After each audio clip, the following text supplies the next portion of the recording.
All right, before we commence with testimony, Ms. Gibb, please make sure to answer all of the questions verbally so we make a good record. Try to avoid talking at the same time as any attorney questioning you.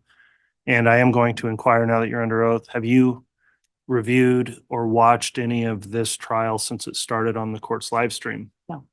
Have you talked to anyone else about testimony they gave in this trial so far? All right, with that in mind, then, Ms. Blake, if you'd like to inquire on direct, you may. Thank you. Would you please state your name and spell it for the record? Melanie Gibb, Melanie Gibb. Miss Gibb, do you know an individual named Chad Daybell? I do. Do you recall approximately when you met him? I believe it was the summer of 2017. Do you recall where you met him? I met him at a get together that was like a camping environment. Did you talk to him at that event? I did. Did you stay in close contact with him after that? No. Do you recall meeting an individual named Lori Vallow? Yes. How did you meet her? I met her in a church building where I was given a class and she was in the audience. Do you recall approximately when that would have been? I believe October 2018. And do you recall when you met her, who approached whom? She approached me. When you first met her, did you end up striking up a friendship? Yes. And did you stay in pretty consistent contact with her, at least initially after meeting her? Yes. Do you recall going to an event with Miss Vallow towards the end of October of 2018? Yes. Do you recall when that was? It was in October. I would say about a few weeks after I met Lori. And yes, we went to St. George, Utah. Do you recall why you went to St. George, Utah? We went for a conference. Did anyone else travel with you and Lori to that conference? Yes. And do you recall who? I can't remember their names. I think there was 6 of us, 5 or 6 of us. Did you all travel together in the same vehicle? Yes. When you got there to the conference, do you recall if Mr. Daybell was there? Yes. What was he doing there, if you know? He was selling his books and giving a talk. Did you approach him at any point? Yeah, we talked. Were you present when, or let me back up. Did you observe Mr. Daybell and Miss Vallow together? Yes. Do you know if that was the first time they had met? Yes, it was. Were you part of introducing them? I was, we walked into the building together and I can't remember if I introduced her or if she introduced herself. I can't recall. And when you say we walked into the building, is that referring to you and Lori? Me and Lori and several other women. And Mr. Daybell or Chad Daybell was already present? Correct. Throughout the conference, did you see Mr. Daybell again? Yes. Did you have an opportunity to observe Lori and Chad together? I did. What observations, if any, did you make? They communicated a lot and they were very interested in communicating about the things that they were learning and talking about. Seemed to be friendly. And when you say they were communicating a lot, did you see them engaged in conversation together? I did. Did it appear to be deep conversation? Yes. Did they appear to be focused on each other? Yes. Was there anything else about it that caught your attention? They seemed to be attracted to each other. That caught my attention. And at the time that you're there in October, do you know if Lori Vallow was married? Yes, she was. Had you ever met her husband at that point? I had. And who was her husband? Charles Vallow. Do you know if Chad Daybell was married at that point? Yes, I do. And he was. And do you know who his wife was? Tammy Daybell. Had you ever met Tammy? No.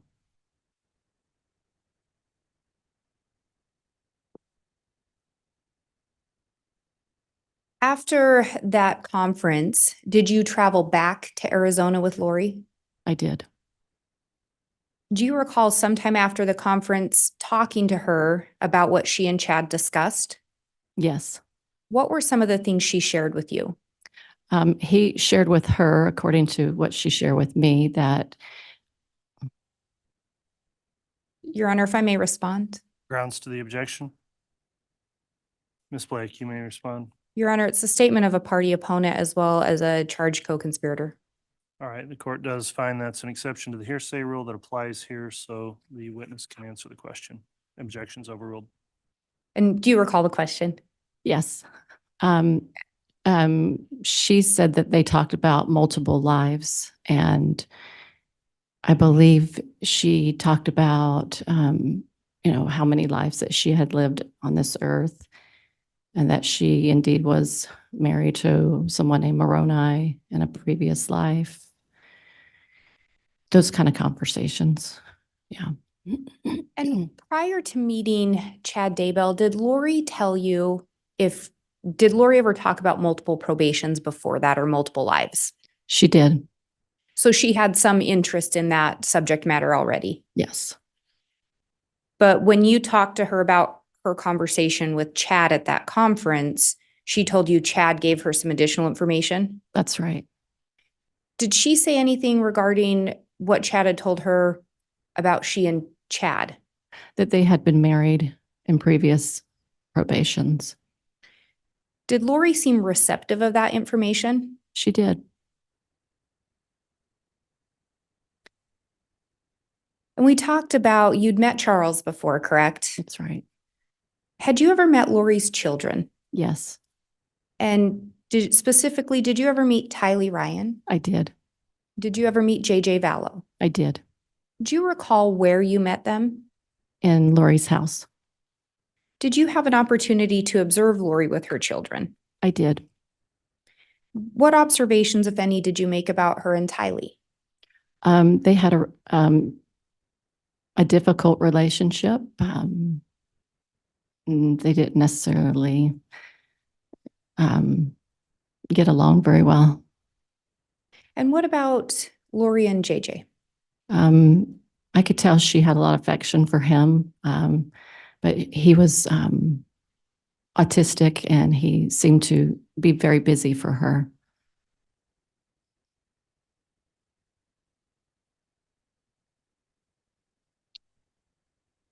We talked a little bit about you met Lori in October of 2018. And initially, how often did you two have contact? In the beginning, it was almost daily, with the exception probably of a day or two a week. And that was probably for maybe about a month or two. Do you recall approximately when the contact wasn't as frequent or what was going on at that time? Yes, it was after January when she started to move around. She moved multiple times, so I couldn't keep in contact with her. And that would be January of 2019? Correct. And to be clear, she wasn't moving around to avoid contact with you. Right. But just as she moved around, Right. you'd lose track of her. Well, we wouldn't see each other. Yeah. Did you still talk to her on the phone? Yes.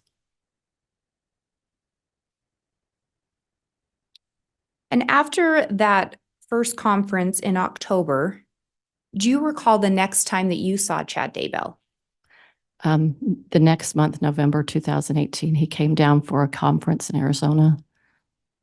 When he came down to Arizona, did his wife come with him? No, And at that conference in October, did you ever see his wife Tammy there? no. When he came down, so he came down to a conference in November in Arizona. That's right. Was Lori present for that conference? Yes. Outside of the conference, did you see him at any other gathering? Yes, at her house. And when you say her house, is that Lori? That's right. Was her house in Arizona at the time? Yes. Can you tell me a little bit about the gathering? So the one at her house was a small group of people met before the conference. And so there was, I don't know, maybe 20 people there. And So Lori and her friends were there. Did you have an opportunity to observe Lori and Chad together at that meeting or the gathering at her house? Yes. What observations did you make? They talked often with each other. They seemed to be very interested in each other. Did Lori at any time tell you anything about she and Chad when he was down there in Arizona? Yes, she told me that they had been married before in previous probations. Is that when she first shared that information with you? I believe she shared it with me in St. George. So it's between St. George and November, she shared it. Did she talk about going to the temple with Chad? She did. What did she tell you about that? She told me that they were going to be resealed again like they had been in previous lives together. And did she tell you that they in fact had gone to the temple? Yes, And that was in November, about a month after meeting each other. that's right. And she told you the purpose of that was so they could be sealed together again. That's right. At that time, was Charles still alive? Yes, And was Tammy still alive? yes. Was Charles present at the gathering at her house? No, Do you know where he was, or did you learn where he was? he was out of town.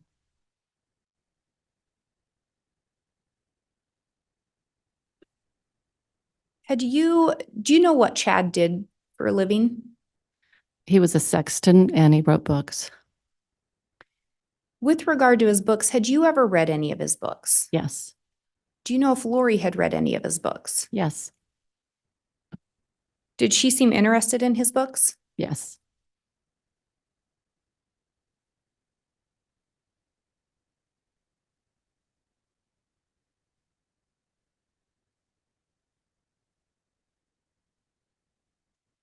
When Chad was there in November, do you know where he stayed? He stayed at Lori's house. And Charles was not there. Correct. Did anyone else stay at her house, if you know? Yes, there were multiple people there. Were there any other men there? I don't know if her brother was there, but nobody else that I know of. And when you say her brother, do you know which brother you're referring to? Alex. Did you ever meet any of Lori's other brothers or her other brother? I don't think so.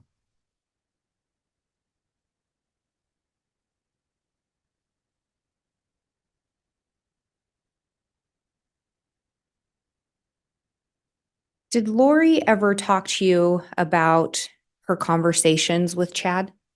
Yes, Do you know, did Lori ever share with you if she turned to Chad for advice? she did.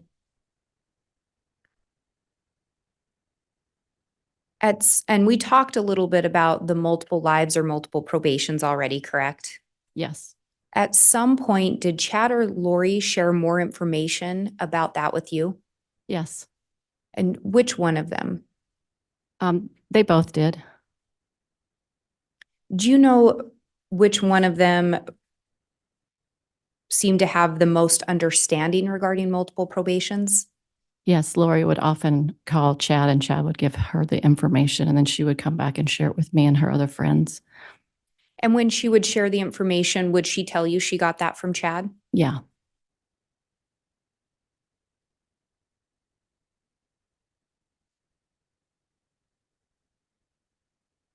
At some point, did Chad or Lori talk to you about the concept of light and dark? Yes. Do you recall who talked to you about that? Lori shared it with me. Did she tell you where she got that information from? She got it from Chad. What did she share with you about the concept of light and dark? So if someone was light, they had made contracts with Jesus Christ before they came here. And if they were dark, they had made contracts and promises with Satan. And it was a different scale level of how dark or light they were. So it was a decision before they came here to Earth. Yes. contract? Initially, yes.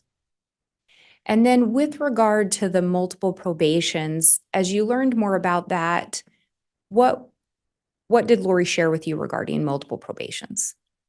That people lived multiple times. And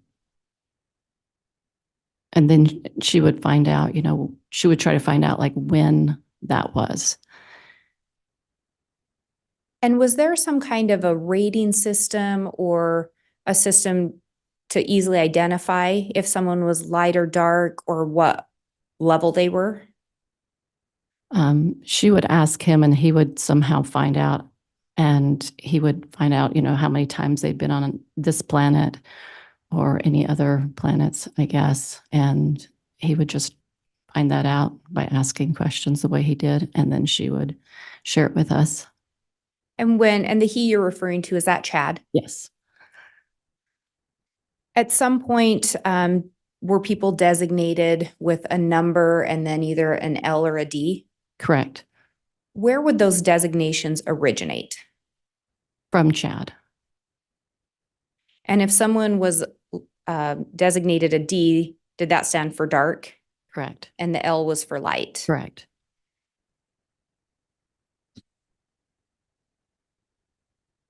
At some point, did Lori also share with you that she believed she had a mission here on Earth? Yes. What did she share with you she believed her mission to be? She felt that it was her mission to gather women to the 144,000, and that she would be the leader of it. At some point, she thought she was going to lead that. And when we talk about the 144,000, what's that in reference to? Could you explain a little bit? Yes, it's a biblical explanation for a certain amount of people that would go out and gather Israel in the last days and have the power and authority to do that. So gathering people in the end times. Correct. Do you know where Lori got the idea or the belief that she was meant to be one of the leaders or help gather? I think she got it from herself. Do you know if did she ever tell you if she talked to Chad about that? She did. What did she tell you in relation to that, if you recall? Well, she shared with him what she believed she was, which was the gatherer of that. And then he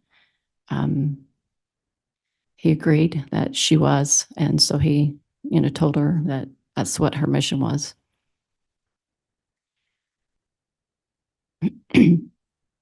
Do you know if Lori was telling other people about light and dark and multiple probations as well? She was. Do you know some of the other individuals she shared that with? Yes. Sulema, Serena, Nicole, and Christina, and Melanie, and just maybe a few other people that are not as significant. Did she also share these ideas with Alex? Yes.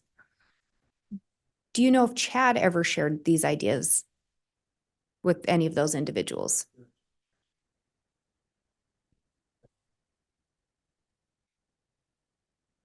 If I may respond. Okay, and I'll note on the record, it didn't pick up on the microphone. It's an objection based on lack of foundation. Ms. Blake, response. Your Honor, I specifically ask if she knows. I'm asking her personal knowledge. All right, well, she can answer the question if she knows, but not necessarily go into what she knows, because I do think there's no foundation at this point for what. Do you know if Chad ever shared those teachings or beliefs with any of those individuals? Yes. And did he? Yes. Were you present? Yes. And again, when Lori would tell you these things, she would explain she received the information from Chad. Yes.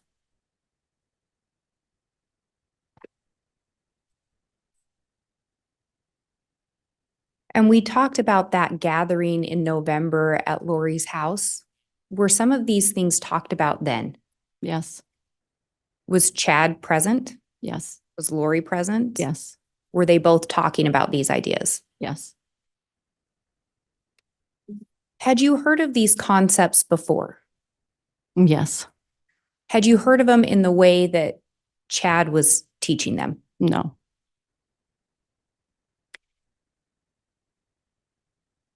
At the time, were you open to learning more about these things? Yes.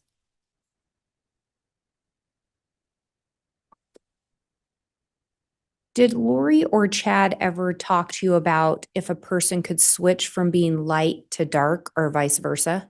Yes. What did they tell you regarding that? That they might be light, for example, and then some maybe evil entity could enter them and then they would become dark. So a light person could become dark. That's right.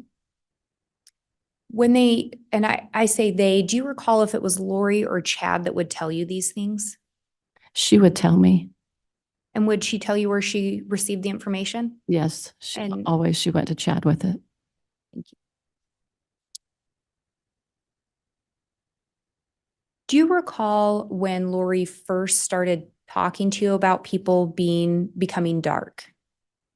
I would say sometime between January and February of 2019. Do you recall the first person she talked to you about becoming dark, the first specific person? Yes, it was Charles Vallow. Did she tell you where she received that information? Yes, she received it from Chad.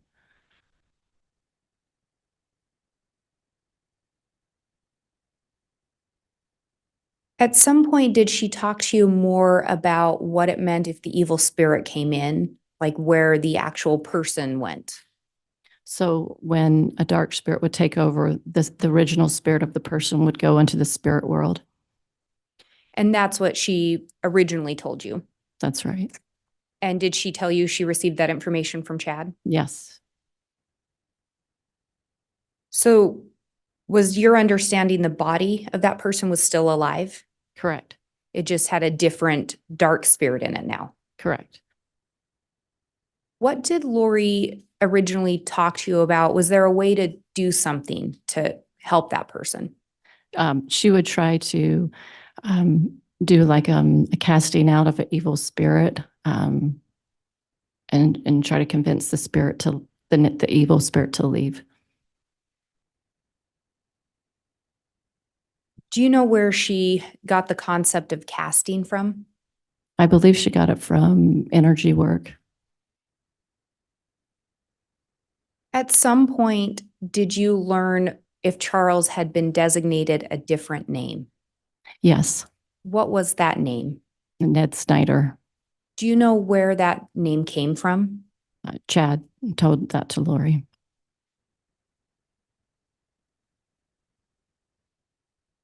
At some point, had Lori talked to you about her having a dream regarding Charles? Yes. What had she told you?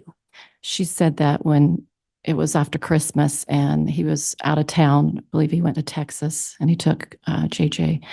And she had a dream during that time that they were not going to come back, that they were going to get in a car accident. And that's what she saw. And that they would be Charles and JJ? Correct. Did she believe Charles was going to be killed in that accident? She did. Was Charles killed in a car accident? No. Was it sometime after that that he was labeled dark? Yes. Judge, how about some foundation? Your Honor, it's a question to her personal knowledge. I guess I can rephrase. Go ahead, Ms. Blake, thank you. At some point, did you learn or did Lori tell you if he was labeled dark once he did not pass away in that accident? Yes. And again, Judge, if I could have some time, date, place. If you'd like to lay additional foundation, you may, Ms. Blake. Do you recall approximately when Lori told you or when you learned Charles was not killed in an accident? January 2019. And do you recall approximately, I think you've already said, but do you recall approximately when you were told Charles was dark? It was, I would say, weeks after that. And that designation came from Chad. Correct. And then we started talking a little bit about the idea of casting. Right. Did you ever participate in any castings? I did. Can you tell me a little bit about what would happen at the casting? So Lori and a few of her friends would stand in a circle and then feel like they had the power and authority to cast out the evil spirit by trying to use words, I guess, like an energy work to be able to convince them to leave and hoping that the evil spirit would leave. So would some of the individuals say a prayer? Yeah. Would Mhm. some of the individuals talk about sending spiritual weapons or something of that nature? Yes. Was the person that the casting was being done on physically present? No. Was anyone physically touching, doing anything to, in this case, Charles? No.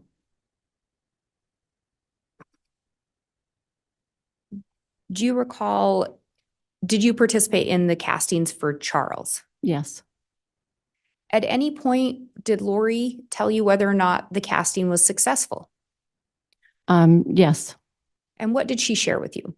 She would say that Ned had left, and then shortly after, she would say somebody else got in, another entity. Do you know who told her that information or where she got it from? Yes, she got it from Chad. And did she tell you that? Yes. At some point, did you learn what would happen to the body if the casting was actually successful? She would say that the body was supposed to die if the evil spirit left. So in Charles' case, Ned's out and a new spirit's in. Correct. Do you know if there were additional castings Yes. in relation to Charles, I should say? Yes. Did you participate in any additional castings? Yes. Do you know if at any point the next entity or spirit was cast out of Charles, according to Lori? Yes. And was it? According to her, it was And did she tell you where she received that information? from Chad. And then what happened in relation to Charles when that next entity was removed, according to Lori? Nothing happened to Charles, Did a new entity come in? according to her. And did she tell you where she learned that from? Yes, Chad. Was Chad ever present for any of the castings? Yes. Were there castings done on other individuals besides Charles that you know of? Yes. And who were some of those individuals? Brandon Boudreaux was one that I know of. And did you participate in a casting on Brandon Boudreaux? I don't know if I said anything. I was there when they did it. Do you know if Chad was present at that one? Yes, he was. And who was Brandon Boudreaux? He was Lori's niece's, which her name is Melanie's husband. Had you met Brandon? Yes. At any point, did you learn if Brandon had been designated as dark? Yes. And had he? According to her. Did she tell you where she received that information? Yes, from Chad. Do you know if any castings were ever done on Tammy Daybell? Yes. Were you present for them that you recall? I don't recall. Do you know if castings were done on Tylee or JJ? Not that I know of. You were not involved in any if they were? I don't recall any of that. And the castings in relation to Charles, do you recall approximately what period of time those were occurring? So sometime between January and February 2019 up until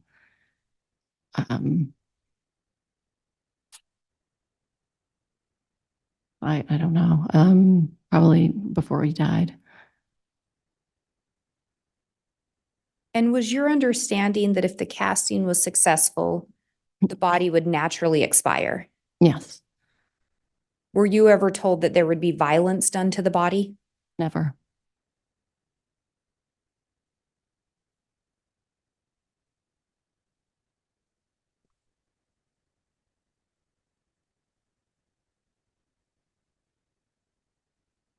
Were there other individuals that were involved in the castings besides you? Yes, Did some of them seem to have more involvement? yes.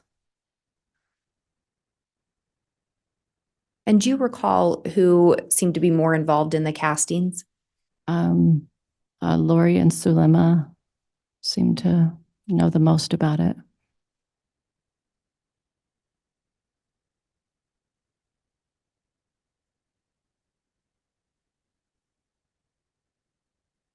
And the casting that we talked about Chad being present for, do you recall where that would have occurred? Yes, Where was that? that was in Arizona.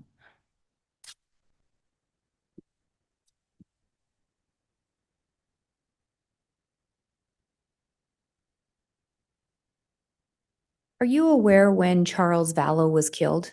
Yes, Do you recall approximately when that was? July 11th, 2019. So this would have been subsequent to the castings taking place? Yes, right, shortly after. At some point, did you start to believe or believe that Charles may be possessed? To some level, yes. And how many times had you met Charles? Just a handful times. Would you say you knew him very well? No, I didn't know him very well. Is it fair to say most of the information you had about Charles came from Lori? Yes, Do you recall sometime in July staying at Lori's residence? I do. And do you recall her asking you to leave at some point? Yes. Why did she tell you you needed to leave? So I woke up early in the morning and she told me I needed to leave because Charles was going to be coming down. He's driving in from Texas and that he was going to kill her. Did she tell you anything that she was going to do, any precautionary steps she was going to take? I believe she said that Alex was going to be there to help protect her. Did you have an opportunity to observe Alex and Lori together? Yes, How would you describe their relationship or your observations? a close brother and sister relationship.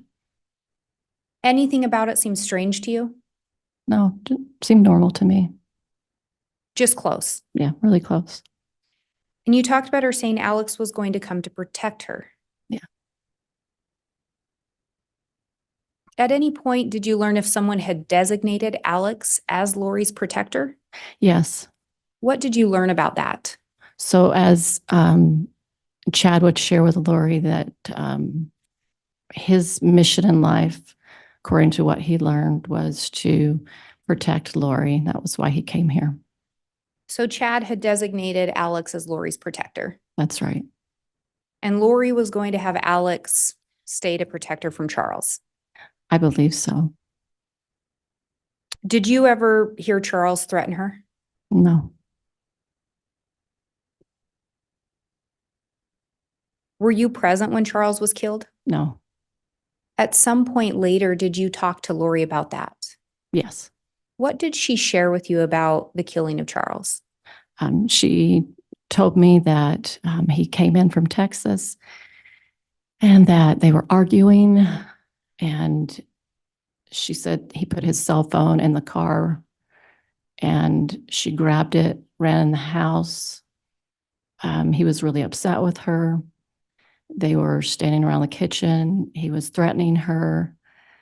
Tylee had a bat and she was trying to protect her mom or herself, I'm not sure. And then Charles and Alex got in a physical fight. And then Alex went to the bedroom to get his gun to defend himself. And was it your understanding, or were you told that Alex then shot and killed Charles? That's what that's what she told me. And did you also talk to Alex about what had happened? Yes, And do you recall what he shared with you? I believe he shared the same story. I don't remember all the detail to it, but it was the same story. Do you recall how close in time it was after Charles' death that you talked to Lori and or Alex? It felt like about 4 days afterwards. When you talked to Lori and Alex, were they together? Well, at first I talked to her on the telephone, so I don't know if he was there or not. And then later when you talked to Alex, was Lori present? I don't know if it was the first time I saw her or not. It could have been, could have been the next time. I'm not really sure.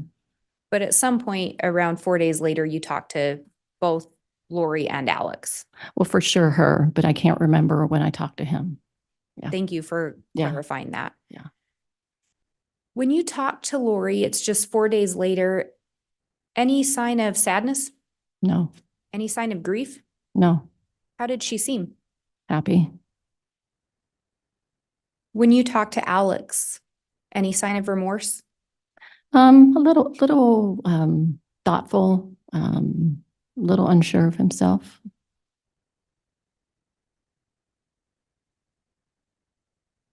At some point after Charles is shot and killed, did you see Chad Daybell again? Yes. Did you recall approximately how long after? So it must have been a couple of weeks after Charles's death. He was in Arizona at Lori's house.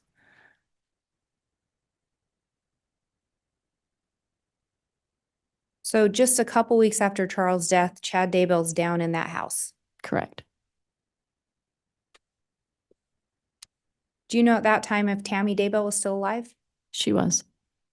Do you know where Chad stayed when he was back down in Arizona? I believe it was Lori's house. Did you have an opportunity to observe he and Lori together? Yes. What observations did you make? They seemed super excited to be together. They were standing, talking to several of us at the kitchen table, and they're standing side by side and, excited to share, their future plans together. Any sign of grief from Chad? No. And you talked about they were excited to share their future plans together. Yeah. So Chad and Lori were planning a future together? Yeah. Yes. Yeah. And Tammy was still alive? Yes.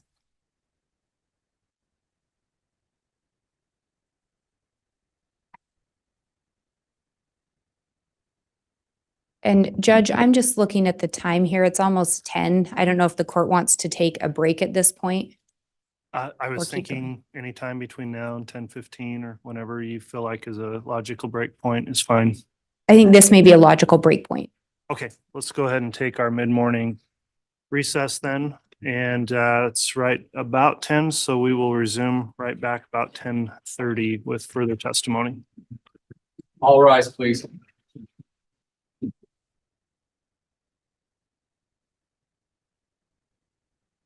All right, we're back on the record on KCR 22-21-1623, State of Idaho versus Chad Daybell. I'll note that the witness, Ms. Gibb, is still under oath. The state's continuing with direct examination. We just concluded our mid-morning recess. It went slightly longer than anticipated. I had a matter I took up with counsel on a sidebar that was reported in the case. I believe we're ready to commence then with further examination. And Ms. Blake, just for scheduling purposes, we do want to take a lunch break today, approximately noon, if that works out with your scheduling. Thank you, Your Honor. I'll watch the clock. Thank you. Go ahead. Ms. Gibb, before we took the break, we'd been talking about the killing of Charles and your observation shortly after that. Prior to Charles' death, did you and Lori have conversations about her relationship with Chad? Yes. Yes. Do you recall if she shared with you the nature of their relationship? Yes. And what did she share with you, if you recall? That they really loved each other. They had been in multiple lives. They had missions together. That there was some physical affection, contact. And this was when Charles was still living as well? Yes. And we talked about when Chad came back down, or when Chad came down to Arizona after Charles had been killed, Lori and Chad talking about plans for a future together. Right. Did that include talk of the missions that you just referenced? Yes.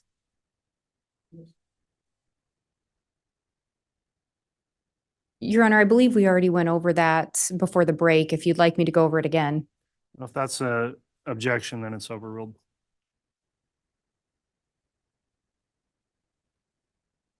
And she shared with you that there was some kind of physicalness within their relationship. Correct. Did she tell you whether or not she thought that was okay because they were both married? Yes, she said that every time she would get together with Chad, she would always ask Jesus if what was acceptable or appropriate that she could interact with Chad.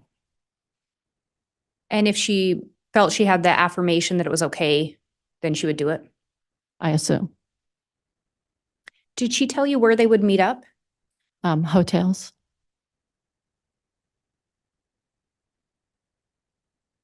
Did you ever talk to Chad or Lori about whether either of them were seeking a divorce? Yes. What did you learn in relation to that? I asked why weren't they getting a divorce, and she told me that if Chad were to seek after a divorce, that he would be in trouble with Jesus, that he would lose his exaltations. Did she tell you where she got that information? She got it from Chad. Do you know if Charles had started any divorce proceedings? Oh, yes, I believe so. But Lori didn't. Correct.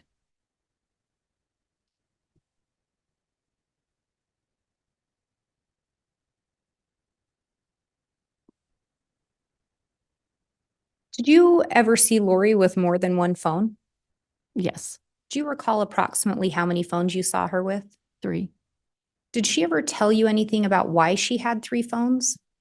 One was her own personal phone, and then one was she just had a connection with Chad through the other phone, and I'm not sure about the other one.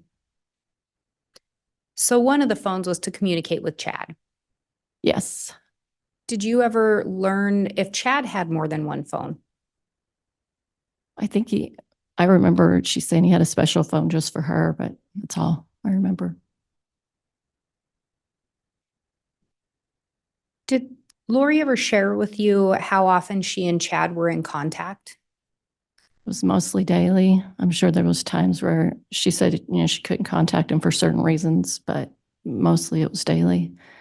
And would that have been approximately since they met that they stayed in that type of contact, if you Yeah. know? Yes, that I know of.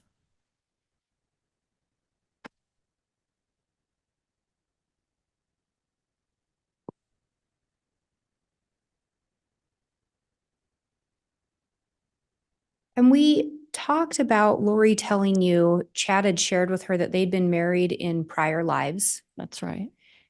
Did she ever tell you specific names that they had in prior lives or who they were? Yes. What were some of those that she shared with you? I'm trying to remember her names.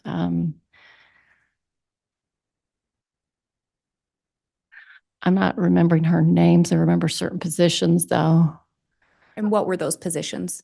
She was married to Moroni, and she was married to James, and she was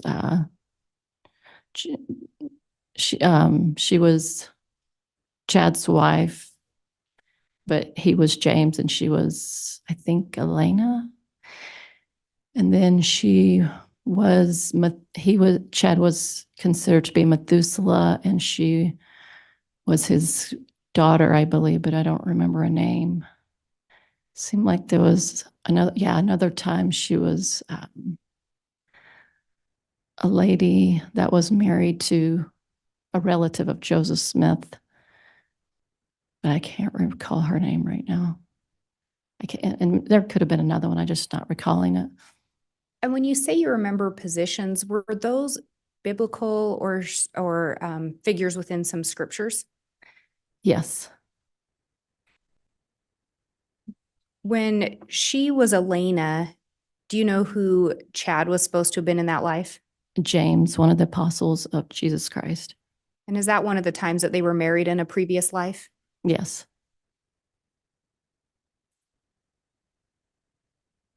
Did she tell you where she learned that information?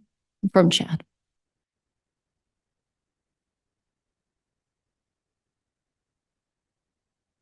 Did she ever tell you how Chad would get his information? She said that he would sit in his portal and ask questions. Did you ever see the portal that was referenced? Yes. Oh, well, not his, but hers. And what did you observe in relation to Lori's portal? It was nothing but, just a spot in her closet. I mean, it didn't look like anything. She just considered it her portal, but it looked like just a regular space. And who told her that was a portal? Chad told her and taught her about it.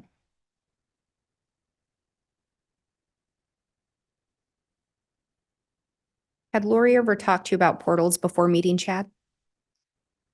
I can't recall.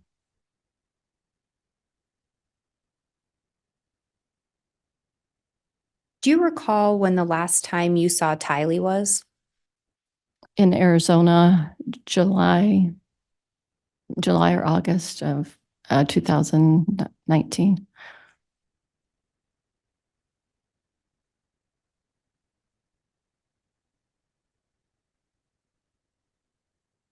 And after Charles' death, at some point, do you recall Lori leaving Arizona? Yes. Do you know where she relocated? She relocated to Rexburg.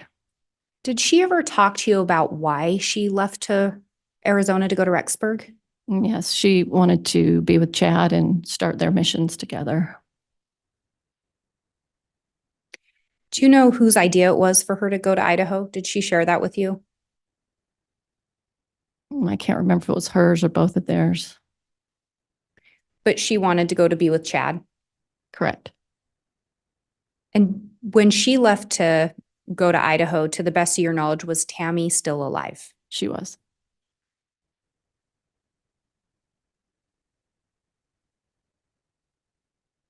We had talked about people being light and dark. Do you recall if Lori ever said anything to you in relation to Tylee and whether or not what her level was or her rating?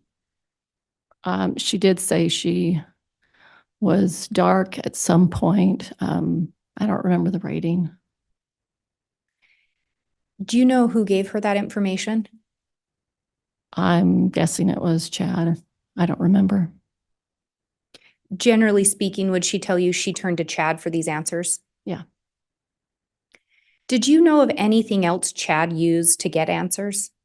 Yes, one time I saw him with a pendulum. And do you recall what the pendulum looked like? It was gold, I think, or brass, and it had like a pointiness to the bottom of it and like a string. Do you recall when you saw that? That was in February of 2019. Do you recall where you were? Yeah, I was here in Boise, Idaho. And do you recall why you were in Boise? Yeah, there was a conference that weekend that I came to. Do you recall who was present with you that you associated with at that conference? Yes, Chad was there, and Sulema, Serena, and Audrey. And there were a lot of other people, but that was in the little small circle of friends. Were those the individuals around when you saw the pendulum? Right, correct. I didn't hear you mention Lori. Was she there? No, Do you know where she was? she was in Hawaii, I believe.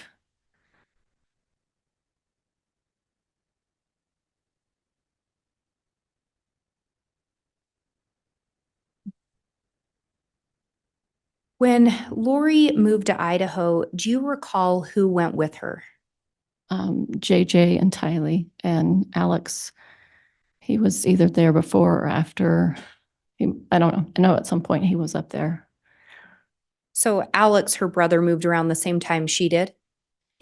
Yes, And this is after Charles has been killed, correct? correct. And it's after Chad has told Alex that he's Lori's protector. Is that correct? I believe so.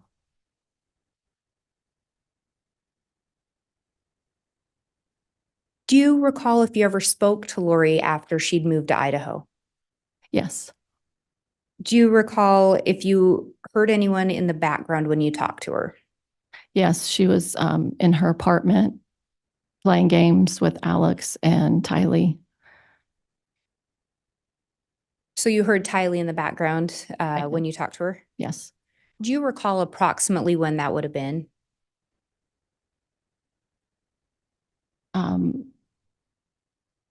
August or September, not sure. Would it have been shortly after they'd moved to Rexburg? Yes, they just moved in. At some point after Lori and Alex and the children moved to Idaho, did you end up visiting Lori? I did.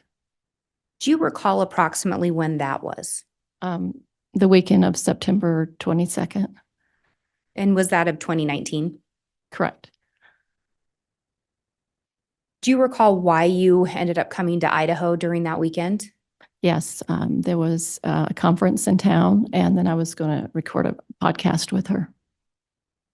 Had you and Lori recorded podcasts before? Yes, When you came to Idaho, where did you end up staying? at Lori's house. And did you drive or fly? Do you recall? I flew. Who picked you up at the airport? Lori. When you got to Lori's house during that weekend, who was present? Alex was there and JJ was there. And then occasionally Chad would come over. And then was there an individual named David Warwick that also ended up there? Oh, yes. And who was David Warwick? He's my husband now. And at the time? He was my boyfriend.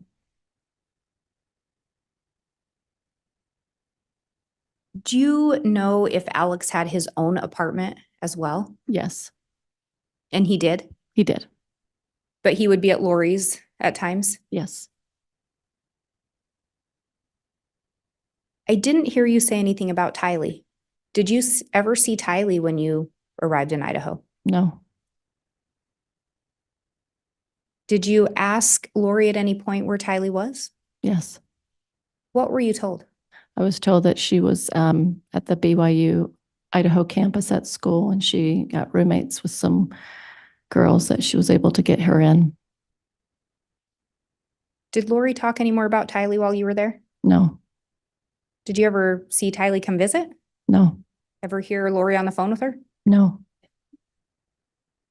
Do you know whose room you stayed in while you were there? Tylee's. Were a lot of Tylee's items in the room? Nothing was in there. That was clothing or anything, just furniture.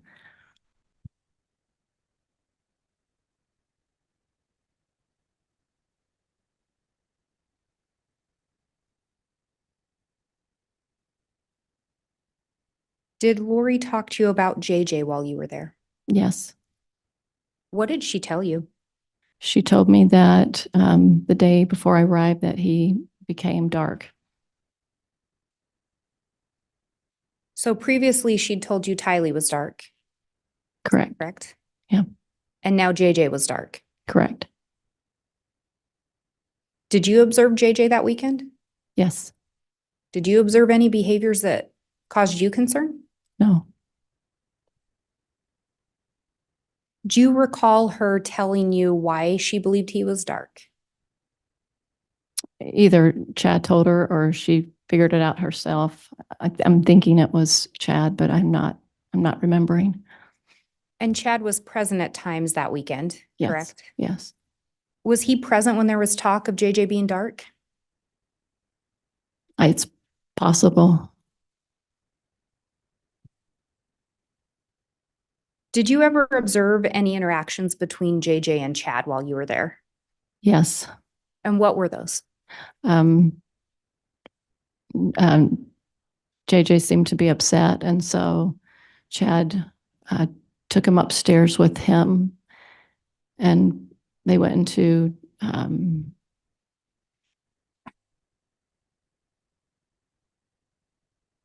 All right, I'll construe that as an objection based on foundation. Ms. Blake? Ms. Gibb, do you recall approximately when in your visit the interaction occurred? I feel like it was Thursday, like I got there on a Wednesday, I believe. I feel like it was the next day. And I guess for reference, how long were you there at Lori's? From Wednesday to Monday morning. So best of your recollection, this is around your second or your first full day there. I think so. And if you could go ahead and tell us again what you observed. Okay. He took him upstairs, and then after a period of time, he came back downstairs. I believe he was holding his hand, and that's what I observed with them. Did you observe any injuries to Chad? He had a red scratch on his neck. Did he tell you how he got that? I asked him, and he said that JJ had scratched him. Had you seen many interactions between Chad and JJ before that? No.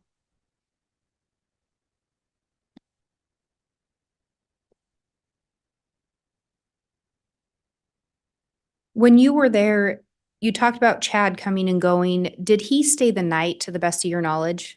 No, I never noticed that. And this weekend that you're there, Tammy was still alive, is that correct? Yes. Did you ever hear Chad talk about Tammy? A little bit. Do you recall what you heard? Chad and David Warwick were speaking at the island, and David was asking him questions about Tammy, and Chad said, please don't share this with anybody, my relationship with Lori. And so David asked questions about the relationship he had with Tammy.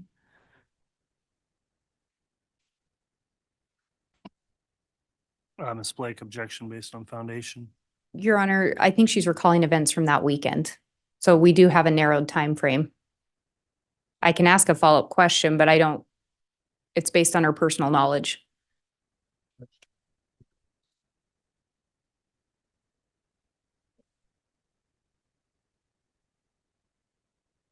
I'll sustain the objection if you want to ask additional foundational questions, Ms. Blake. Do you recall approximately when you heard this conversation between David and Chad during your stay? It would have been on the weekend because David was there already. He didn't come in until Friday, so it could have been like on a Saturday or Sunday. So sometime around Saturday or Sunday? Yes. And what did you hear Chad say about Tammy? That she was a good wife, I believe. I'm not recalling right now what he said. Do you recall him ever mentioning that he was going to divorce her? Never heard that.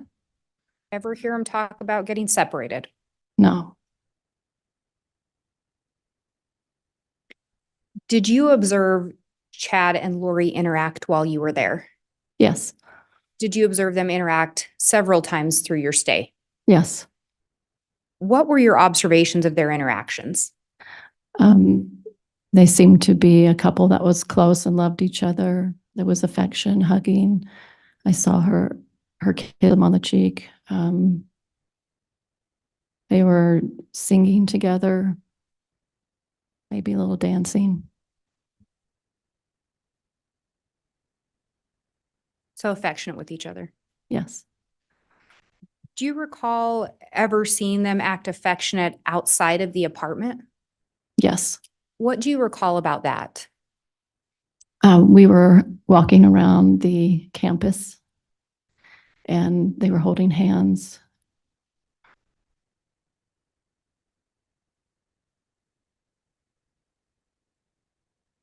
Campus is pretty broad, Ms. Blake. When you refer to campus, do you know which campus that was? The BYU, Idaho. All right. The BYU Idaho campus is what you said? Yes. I'm going to pause so you can take a drink. Thank you.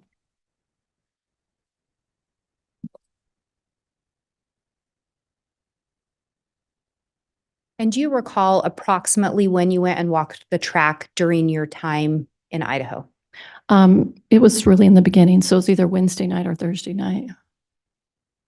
And what did you observe between them at the BYU Idaho track? Very affectionate and loving towards each other. Did you ever ask them, or did they ever say anything to you about that? I asked them if they were concerned, if they were worried if Tammy might see them together, and she let me know that Tammy, wasn't aware of his personal life like that, where he went.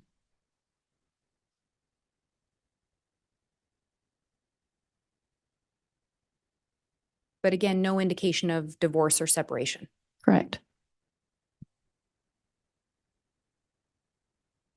Did Lori ever talk to you about September 22nd having any kind of special meaning to her? Yes. What did she tell you about that? She told me that it was an anniversary for her of when she saw Moroni in the temple. And do you recall the last time you saw JJ? It was the Sunday night, the 22nd. What was happening the last time you saw him, if you remember? I was in the house, Lori's house, and I was doing a recording with Lori and David, and Alex walked in the door holding JJ on his shoulder and was taking him to bed. He had fallen asleep. And did you see where Alex put JJ to bed? No, Do you know which room JJ normally slept in? he often slept with his mom in the corner of her room. There was a little spot that she would put a bed in there for him, but he also had his own bedroom too. Did he sleep in his bedroom that night? No, And how do you know that? because I was in that bedroom, in JJ's bedroom, so he wasn't in there. And you talked earlier, you were going to stay in Tylee's room. Right. Can you tell us why you ended up in JJ's room? So I was, slept often in Tylee's room. And then when David got there, him and I, we were in the same room that night together talking and reading scriptures and going to bed. So did David have his things in JJ's room? Yeah. So was it your understanding JJ was put to bed in Lori's room that night? Yes. What, if anything, happened that night out of the ordinary? David woke up with just a panic. He had a really bad dream, like a nightmare, and he was very disturbed by it. And I asked him, what was going on, what he experienced. And so I was concerned, and I thought I could call out and see if I can get some help from Lori and Chad to see if they could give him a priesthood blessing of comfort. Did Judge, you? I'm sorry, I didn't hear the first word. Should give him a what blessing? Priesthood blessing? Did you in fact try to contact Chad? Yes. How did you try to contact him? Text or phone call? Did he respond? No. And would this have been in the early morning hours? Sometime in the early morning? Did you attempt to make contact with Lori? Yes. And how did you try to do that? The same, text and phone call. And then I went to her room to see if she was there, and it was locked. Did she respond to the text or phone call? No. And then her bedroom door was locked. Correct. You have no way to know who was on the other side? No. Did anyone ever open the door for you? No. And you said that was on the 22nd. Correct. Did you see JJ the next day? No. Did you ever see JJ again? No.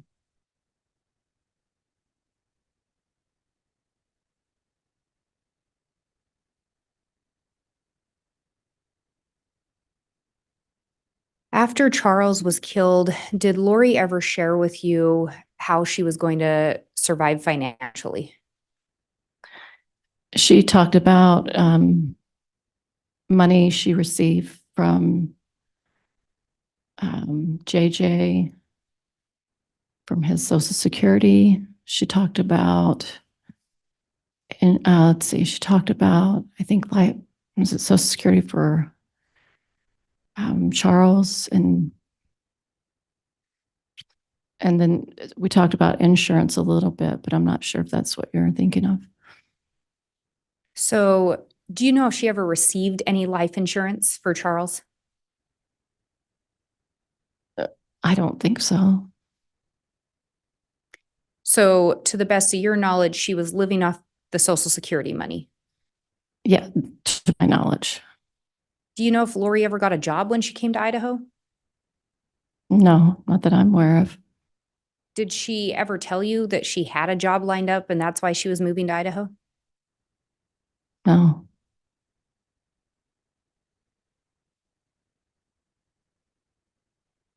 At some point, Did Lori talk to you about some struggles with JJ? Yes. What did she share with you about that? She said that he was acting out more as far as the weekend that I was there in September, that he was acting like he was possessed. He was, 1 minute he would be upset. 1 minute she would say he was talking very intelligent. Just a variety of different behaviors. She seemed troubled by it, that he had been taken over by evil spirit, that he was upsetting. I don't know. She just seemed kind of upset by it. Did she ever indicate any kind of a plan of how she was going to handle that? Yes. What did she tell you? She said that she wanted Kay to have JJ. Did she ever talk to you about a plan to get JJ to Kay? Yes. What did she tell you? She said that she wanted to meet together with her in the airport and talk to her about her, like she had cancer or something like that. And that if she would take him, or a relative that was close by to Kay's family that would take him. And did Lori talk to you about coming up with what to tell Kay to get her to take JJ? Yeah, we talked about that. And did you help her come up with an idea to tell Kay that Lori was sick and so she needed Kay to take JJ? She was throwing different ideas out with me, and so we talked about that kind of scenario. Yeah. Was it your understanding that Lori actually did in fact contact Kay? Is that what she told you? Yeah, she did. Did she tell you that in fact she had given JJ to Kay? She did. And we go back to the last time you saw JJ is the night of September 22nd. Yes. That next morning, did Lori say anything in relation to where JJ was that day? I believe she said that David remembers this more than I do, but that he was with Alex that morning. And is it sometime after that that Lori leads you to believe that she sent JJ to be with Kay? Yes. Did Lori talk to you about how she transferred JJ to Kay, the custody? Yes. And how was that? She said they met up in the Salt Lake City airport and she took JJ.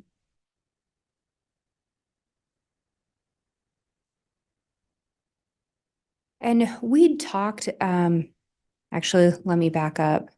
Sometime later so you're there in September. Mm-hmm. Did you continue to be in contact with Lori after that trip? Yes. Did you ever hear JJ in the background on any phone calls? No.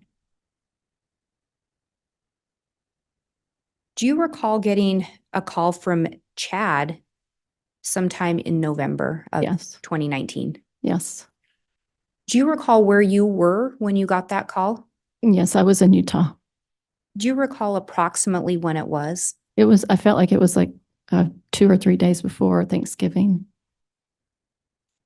Do you recall what Chad told you or why he was calling? Yes. And why was that? He told me that the Rexburg police were going to call me and ask about JJ. What, if anything, did he tell you to do in regards to that? He asked me not to pick up the phone and talk to them. Did he tell you why he thought the police were going to call you? Because he said that Lori had told the police that I had JJ. How did Chad sound in that phone call? Nervous.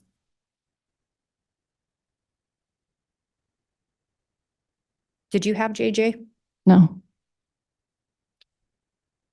Did you ask Chad where JJ was at that time?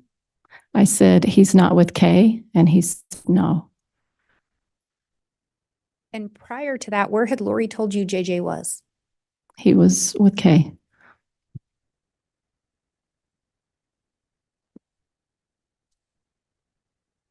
Did Chad tell you anything else that you recall?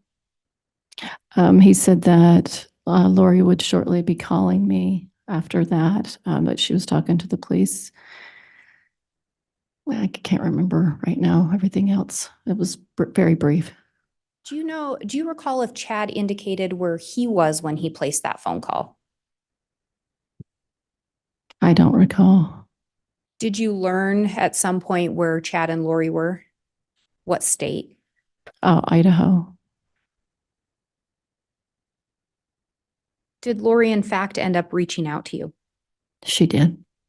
Do you recall what she told you? When she answered the phone, or when I answered the phone, she was very positive and upbeat as if everything was okay.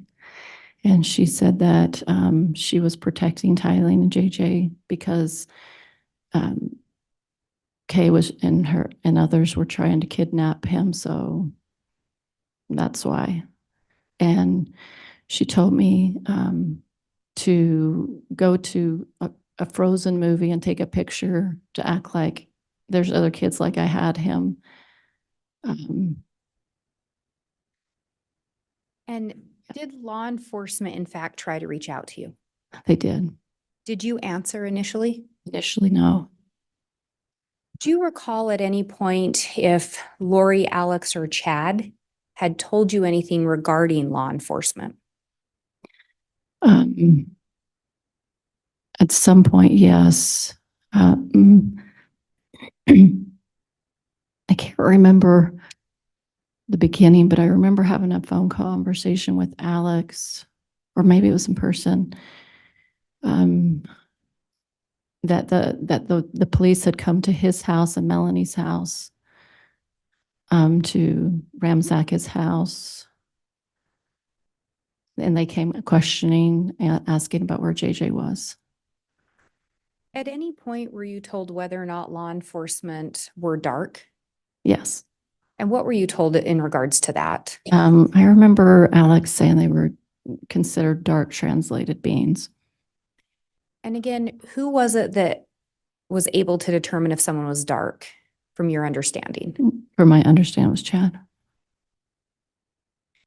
So initially you don't answer the call from law enforcement. Why was that? Because I was absolutely did not know and understand what to do about it. At some point, did you end up talking to law enforcement? I did. What did you initially tell them in relation to JJ? So when I called Gilbert Police, I initially told them I had JJ, but then I didn't have him. He was back with Lori. So initially you complied a little bit with what Lori had asked. Correct. Is that fair? Yes. At some point, did you make contact with law enforcement again? Yes. And did you end up making contact with them through an attorney? Initially. Can you talk to me a little bit about that? So right after I discovered that I needed to go talk to the police, the day I was going to go, I had a phone call from a friend who I hadn't talked to in about a year or two. He was an attorney, happened to be an attorney, and he felt impressed. He told me to call me out of the blue. I mean, no knowledge of this case had been revealed to the public, so he wouldn't have known to call me. And then I felt to share a little bit about what was going on. And so he said, I should probably do a child, what do they call that? I'm sorry, I'm forgetting the name. Are you thinking welfare check? Welfare check. And I really wasn't sure what that meant because I've never been involved in that kind of dynamic before. So, yeah. And did that friend of yours, the attorney, reach out to law enforcement and request a welfare check? Yes.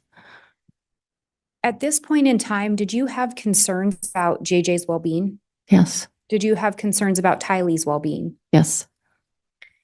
Did you end up sitting down with law enforcement later and telling them more about in regards to whether or not JJ was ever with you?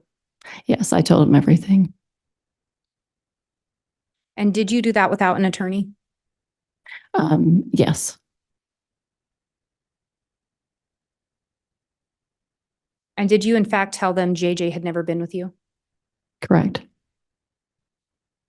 Did you learn who had made or who had initially reported the children missing? I'm sorry, can you? Did you ever learn who had reported the children or JJ missing? Are you referring to like maybe Kay contacting the police? Is that what you mean? Yes. Okay. Did you learn that? I think so. Yeah, I think so. So originally Lori told you she'd given JJ to Kay. Is that correct? That's correct. And then later she told you Kay was going to try to kidnap JJ. Right. Did Lori disclose the location of JJ to you at that time? No.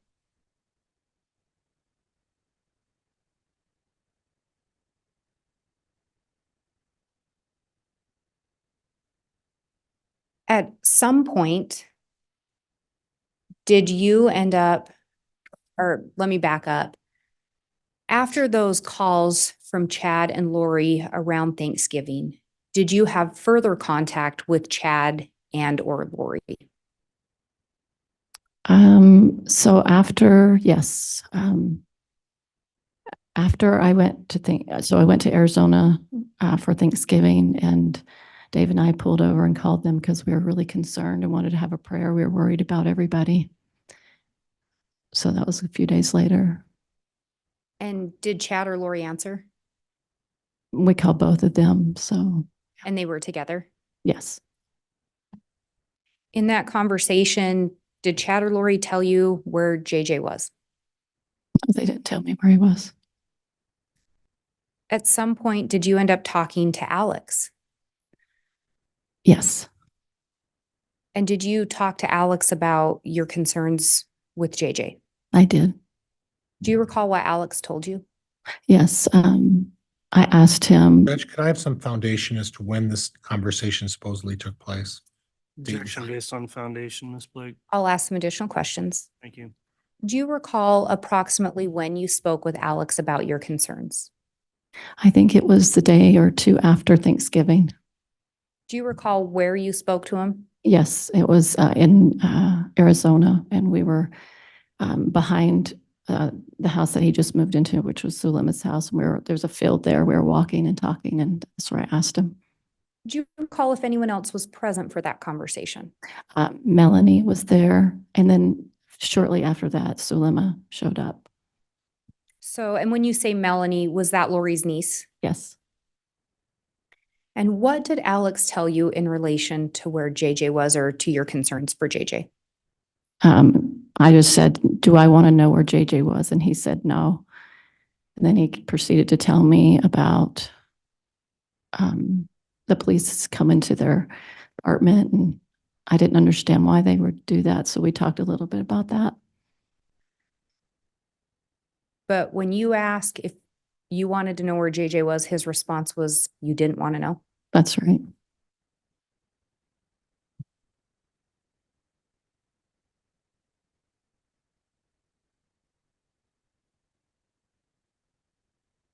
At some point, did you end up making a phone call to Chad and Lori on December 8th of 2019? Yes. Who was present when you made that phone call? No one. Did you record the phone call? Yes. Was someone there recording it for you? No. What device did you use to record it? Cell phone. Had law enforcement asked you to make this phone call? No. And you did in fact record it? Correct. Judge, I have what's been marked as State's Exhibit 42. It's a jump drive. I have a copy for counsel. And I would request to publish the first portion for identification purposes only. All right. Before it's I have one. published, of course, we'll go through the question of admissibility. Mr. Pryor, is there any objection to Exhibit 42 being admitted? I would have preferred a little more foundation, Judge, but at this point, I'm going to stipulate to the admission of the exhibit and allow her to move forward. Okay, Exhibit 42 is admitted, but pending an additional or a first proffer that it is actually the exhibit Mr.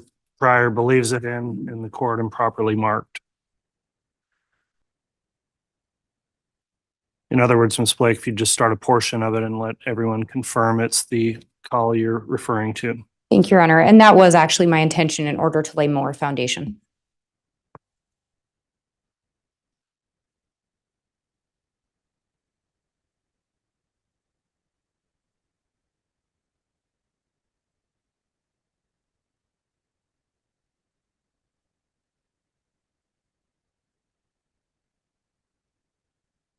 And it wants to give me difficulties. Let me try one of the other discs.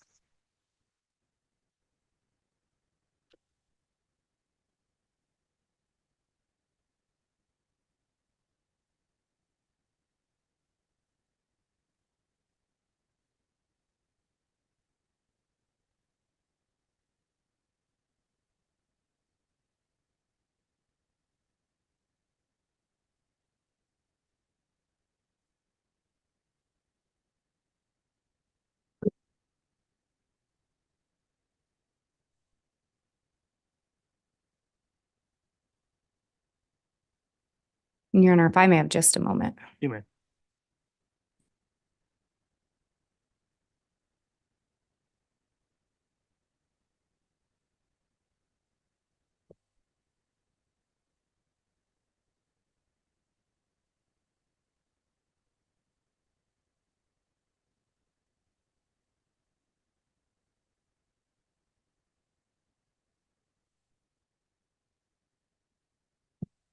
Sorry about that technical problem. I think I have it figured out.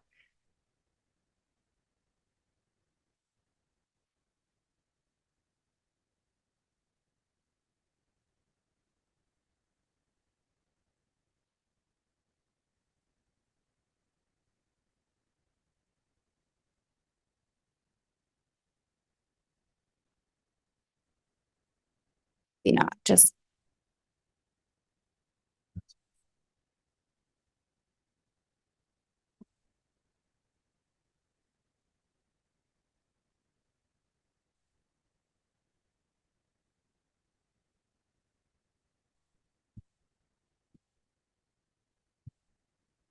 Okay, hopefully third time's a charm.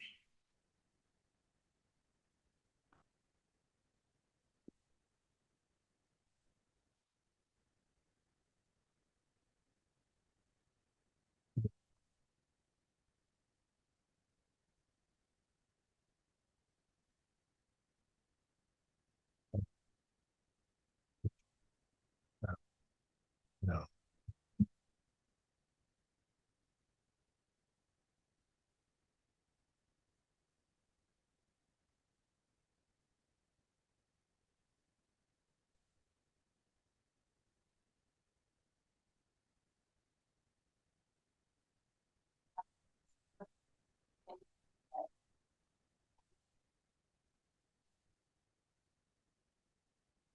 I'm going to pause there briefly. Were you able to hear that? Mhm. Do you recognize the voice on there? Yes. And whose voice is that? Fine. And do you recognize this as the recording that you made on December 8th of 2019? Yes. Your Honor, I believe with the additional foundation, this may be, or I'd move for the admission of this exhibit. All right, I've previously admitted it. May it be published, Mr. Pryor? Yeah, there's no, Judge, you're right. You've already admitted it, so it can be published at this point. Okay, before we do that, I am gonna maybe suggest we get a handheld microphone if one's readily available. We weren't getting great audio off of the mic on the stand there, Ms. Blake. You have an extra disc or something? One that's not being used with anything else on it? Just put it on that and see. It'll take me a minute. Yeah, me too. I'm a lot slower. And Your Honor, I think I had forgotten to turn the mic on again, so we'll see if it plays through and if it picks up better. Okay.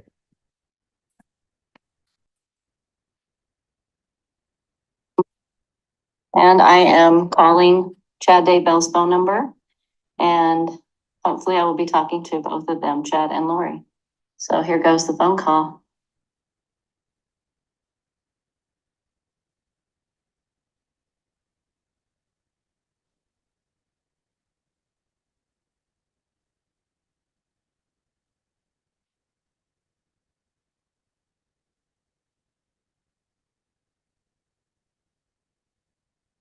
Sweet Melanie. Hi, Chad. Hey, Lori. Hey, let me put on speaker. Oh, okay. All right. We're enough with the phone. How are you guys? Okay, how are you doing, babe? I'm doing pretty good, thanks. I was wondering, where are you guys? We're just hanging out. Hey, are you in Idaho? Idaho. Oh, okay. I just wanted to ask you a question, if you don't mind, Lori. Yeah, of course, honey. I want to know, you remember we talked about JJ going to Kay's house and you told me they went there and now he's not there? I was wondering what happened. Well, I had to move him somewhere else because of her actions. So, Was she doing something? Like, was she trying to come get him or something, or like trying to kidnap him? well, she said that lots of times before, but, Okay, when I asked Chad the other day, I was like, hey, where is JJ? And he said, for my security, he didn't want me to know. So is there a reason I should be in danger to know where he is? no, it's nobody, it's his danger. It's the danger that there's people after me. Okay, So, If you knew, that puts you in a danger. well, just in a bad position. Yeah, bad position. Everybody, if they don't know anything, then they don't have to say they know. right, so you're just worried, okay. I'm just to keep him protected and keep you protected. keep everybody else. I appreciate that. Well, I was wondering why you told the police why he was with me.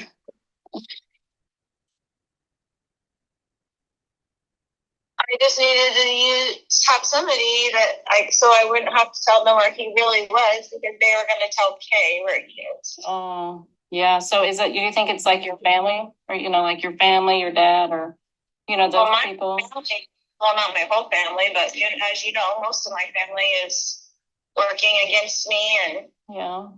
with her, basically. Yeah. Is JJ safe? He is safe and happy. Okay, well, that's good to hear. Are you afraid of anything? Like, are you afraid to tell me that you're just afraid that that I could be in danger? Like like I don't, like if I knew, like how could that hurt me? I don't understand how that could hurt me if I knew where he was. Well, I'm just not telling anybody so that nobody has to say where he is or get questioned to where he is, so I can keep him as safe as possible.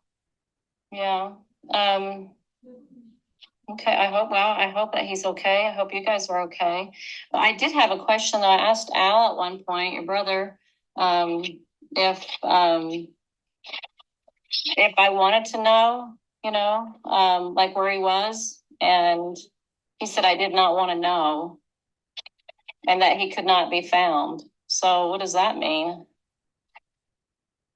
don't know why he would say that, but it's the same story. Like I don't even want Al to know. I don't want anybody to know, so that nobody has to be worried about it. I mean, nobody has to be questioned about it, so he can be safe. Yeah. So how long are you gonna be away for? Like are you ever gonna be able to come out and come back to society again? Or are you gonna keep, come back? I mean, like, what does that look like? I will do whatever the Lord needs me to do every day. So I just wondered if I was ever going to see you again. Absolutely, you will. Okay, so maybe when they're done chasing you, you'll be able to come out again, or? Yeah, I mean, it's a ridiculous thing for them to be working with Kay to find me. There's nothing that's gone on that's, you know what I'm saying? Like they're working with her in some dark capacity. The police are working with her in some dark capacity. There's no reason for them to be after me in the first place. Yeah, has she threatened you at all? Yes, lots of times. Oh boy, like what did she say? Well, it's in emails and everything. So like she said she was going to come take him, or she was. there's a lot of things, Yeah. Nellie. I know it sounds like it. I'm just worried for you guys because, you know, he's missing and, you know. I know exactly where he is. He's perfectly fine to be. Okay, well, I hope so. I had a scripture I wanted to share with you if you don't mind. I'd love it. I was thinking about some of the things you guys have gone through, and I saw this scripture today, and I want you to Let me ask you a question. Let me ask you a question Yeah. about the scripture. Okay. So, did Alma turn himself into King Noah, or what was he required to do? Well, King Noah was incredibly wicked. Yeah. And so he fled his evil ways, which is adultery and living riotously and breaking all the commandments. He was a Right. very So what unrighteous man. what was he required to do, Alma? He had to go and flee so that he would be safe and then help other people realize how, you know, jacked up the system was and the government was. What about Moroni? What was he required to do at the end? To carry on those plates and bury them. That was his What did he have to do responsibility. to do that? What did he have to do to do that? Did he hide? He had to hide. He had to hide because they were so everybody was killing everybody in the society. Everybody was dying. They were killing all the Nephites. And the scriptures had to hide in the cavity of a rock by day and go out by night. The prophets did. They did. Yeah. Okay, So well, thank you for sharing that with me. Okay, this scripture is just something that may be thoughtful for you. For behold, this is Doctrine and Covenants, section 3, verse 7 and 8. It says, for behold, you should not have feared man more than God. Although men set not the counsels of God and despise his words, yet you should have been faithful, and he would have extended his arm and supported you against all the fiery darts of the adversary. He would have been with you in every trouble. So when we work with the Lord and are obedient, He's going to protect us from adversarial darts and all kinds of negativity. But when we open the door to Satan, he comes in and then he attacks. And then he takes away to make it look like somebody else took it away. But that's not how God works. He doesn't work in darkness. I agree with you 100%. And that's what the Lord is doing for me. Exactly what he's doing for me. Oh, it just sounds weird. For darkness, Mel. Darkness is knocking on the door all the time because that's the way dark works with the light. And I promise you that I have done nothing wrong in this case, but sometimes you have to hide in the cavity of a rock for your own life safety. And that's what the Lord requires of you sometimes. And that's how it is. And I'm sorry that's how it is, because there is a lot of darkness on the earth. I know. That's been after me for zero reason besides the darkness of Kay, which you already know she's dark. I haven't met her enough to know if she is dark or not. I've just met her slightly and she seemed like a normal kind of person, but then I haven't engaged with her that much. So I don't know that personally. So you don't know about her changing the thing for herself to be the beneficiary of the policy and all that stuff. None of that's dark, right? Well, I haven't seen those documents, so I have no way of knowing. I've seen them on my computer. No, I have not. I haven't even looked in on your computer before. You haven't showed me anything. Being controversial to me, or if you're recording this conversation for the police or whatever, I don't know what your intention is on this phone call. Well, but I love with all my heart, and I have forever, and I will always love you. I appreciate those words, but if you really love me, you wouldn't have told the police that I had JJ with me. That's not what a friend does. I mean, that just makes me look weird, and it's not safe for me. That doesn't look good. I mean, you had to think of my welfare if you love me. I do, and I did exactly what I felt the Lord was instructing me to do. And I appreciate you, and I love you. I never do anything to harm you. And you can have all of this confirmed to you by the Lord. I have. And my conscience is clear. I feel very understanding what's really going on, Lori. And I believe that you have been very deceived by Satan. I believe that he has tricked you.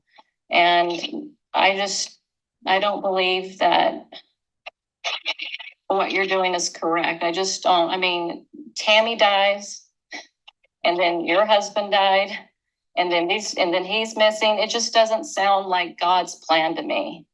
It just sounds, it gives me a gut feeling, like in my gut, it feels weird. It doesn't feel right. I don't have peace about it. I never have felt 100% peace about it. I always felt like a little weird in my stomach about all these things. You know me, Mel. You know me. This does not sound like you. This sounds like you've been influenced by somebody dark who wants you to believe dark things and have fear of the celestial world. I don't have fear. You obviously do. No, I have a peace of conscience and I can see clearly. Well, I'm sorry that you feel that way. I love you so much. I know you do.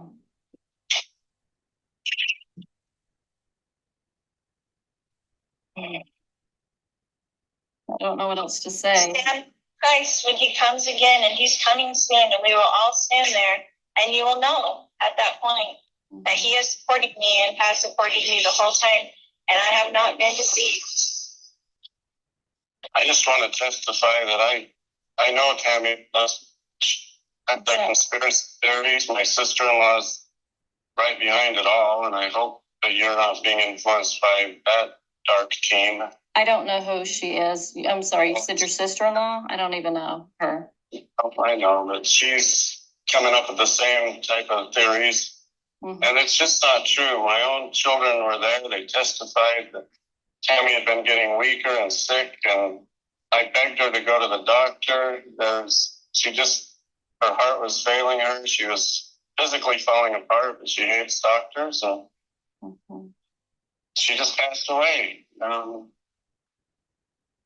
That's how it happened. My son Garth was right there with me the whole time. My kids were at the house within 20 minutes of her passing. There were 2 coroners. They checked her out right there on the bed. All these conspiracy theories just make me sick to my stomach. Just absolutely sick. I know I've been told for years that Tammy would pass away at a young age.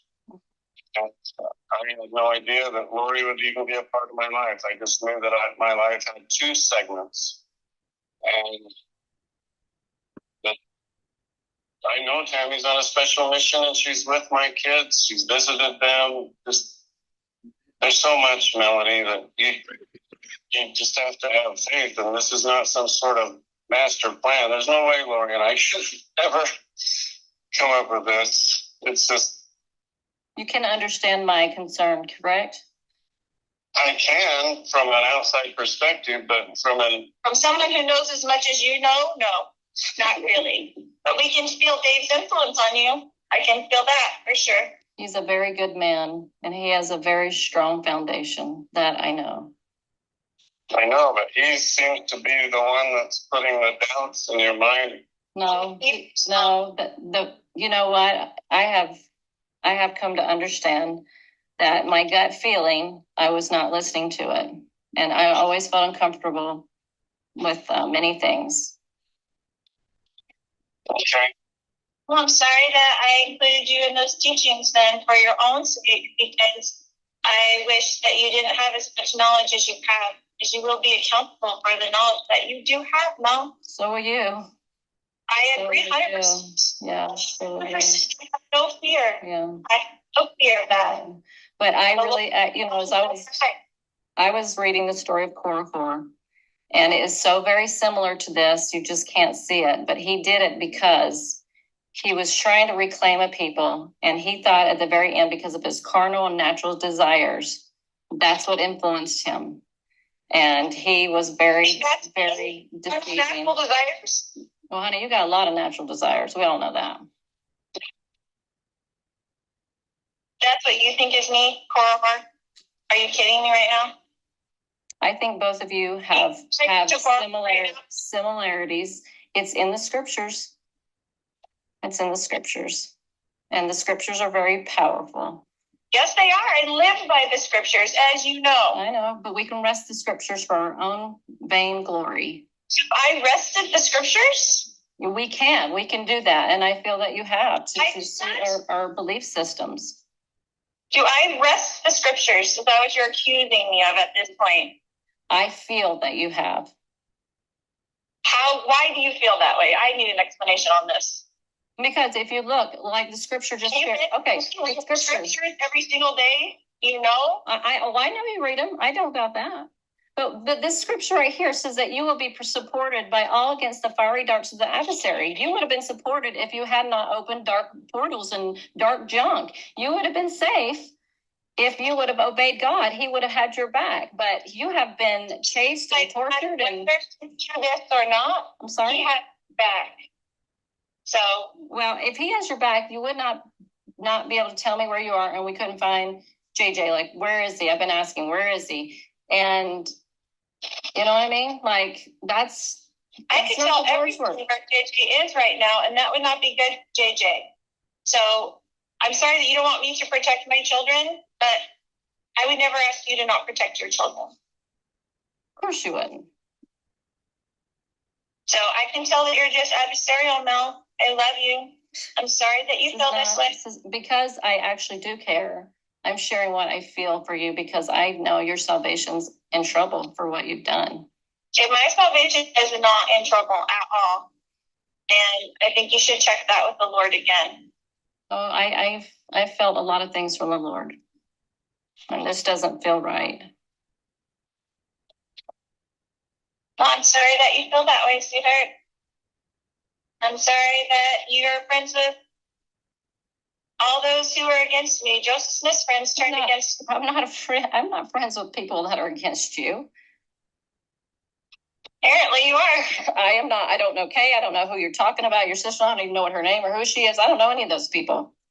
Why would they contact me anyway? How would I even know about that? Well, you're friends with Dave, and he's currently, you know. Well, David is a very righteous man, and I've always known that grounding about him. And he has a lot of beautiful experiences with the Lord, and these are not the same. You know, when you get the priesthood, that's Peter, James, and John shows up, and then he confirms all of those in the circle that are to get it, and everybody's a witness of that. Everybody's a witness that the pattern is in the scriptures. There's no witness that you ever receive what you think you received. Nobody has seen that but you. There's no witness. The witness, Joseph Smith, Oliver Cowdery, Martin Harris, the 8 witnesses, they all showed up. Is there a witness when Jesus, Heavenly Father, gave that to Joseph Smith by himself in the grove? Was there witness? No, but they had it later with other people. That was one experience, but others joined in later. When he brought other people into it, they had experiences. Scriptures, yes or no? I'm sorry? Is that in the scriptures, yes or no? That Joseph was alone when he saw God the Father and Jesus Christ? Yes, he was alone.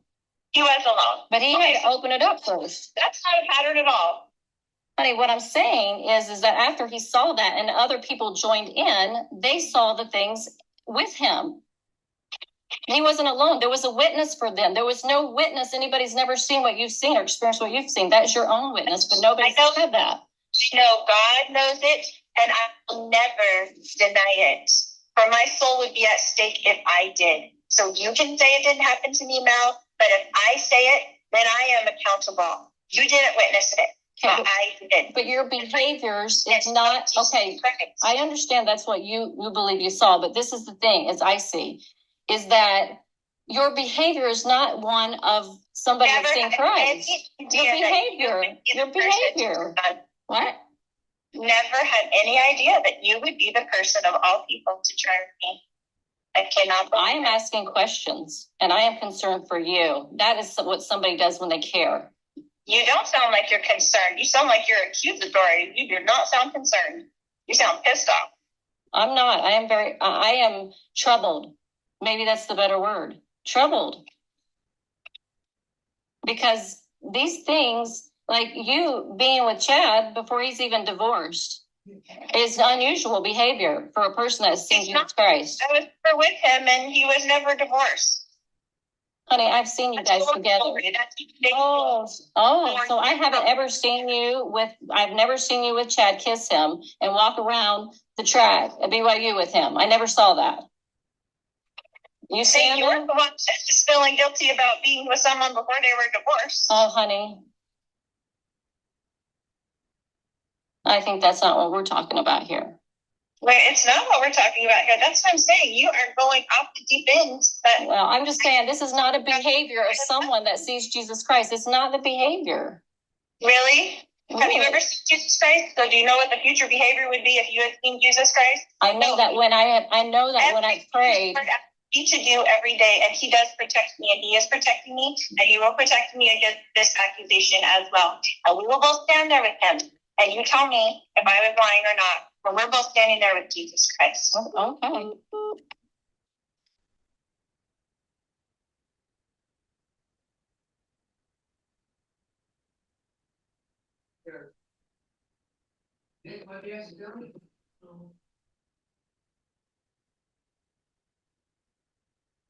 And Ms. Gibb, it sounded like that call abruptly ended. What happened? Just disconnected. Sometimes it disconnects in that particular area that we're in.